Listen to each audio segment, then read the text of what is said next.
भजन संहिता अध्याय 22 आयत 23। हे यहोवा के डरवैयों, उसकी स्तुति करो। हे याकूब के वंश, तुम सब उसकी महिमा करो। हे इज़राइल के वंश, तुम उसका भय मानो। यहोवा परमेश्वर महान परमेश्वर है। जो वस्तुएं मनुष्य अपनी आंखों से देखता है, लाल समुद्र यदि कोई भी देखे, उसका कोई अंत नजर नहीं आता। मगर वचन में लिखा है, परमेश्वर ने जब एक विश्वासी को इस्तेमाल करा, जब मूसा को इस्तेमाल करा, तब परमेश्वर ने उस लाल समुद्र को बीचों बीच ऐसा बांट दिया कि इजरायली उसमें से बीचों बीच होकर के गुजर करके चले गए। लिखा है, वे लोग सूखी भूमि और वे लोग सूखी भूमि से होकर के वहां से निकले।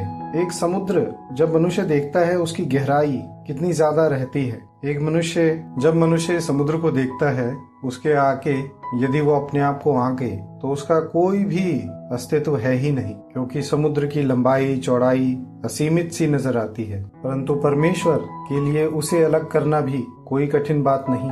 यहाँ तक कि जब हम दूसरा राजा में देखते हैं, एक ऐसी जगह में गड्ढे, बड़े बड़े गड्ढे खोद करके, ना वर्षा हुई, ना मेघ बरसा, ना ही हवा चली, परंतु वचन में लिखा है कि परमेश्वर ने उन गड्ढों को मुंह भर दिया, और ऐसा भर दिया कि न केवल इजरायलियों ने उसमें से पानी पिया, मगर उनके सब जानवरों ने भी उसमें से पानी पिया। कई मनुष्य जब अद्भुत तौर से चंगे होते हैं, वे हड्डियां जो जुड़ नहीं सकती, वे वचन को सुनते हुए चंगी हो जाती हैं। ऐसी बीमारियां जो मेडिकल साइंस में बड़े से बड़े डॉक्टर्स मना कर देते हैं कि कभी ठीक नहीं हो सकती, ऐसे लोग जिनके पास कोई रास्ता नहीं होता, परमेश्वर उन्हें रास्ता दे देते हैं। उनके लिए ऐसे रास्ते बना देते हैं कि उनकी गवाहियां कई लोगों को बदल देती है। सदैव सदैव परमेश्वर की महिमा, उनकी स्तुति में आप लगे रहिए। परमेश्वर का वचन कहता है, इज़राइल ने दो बुराइयां की है। पहली, परमेश्वर को त्याग दिया।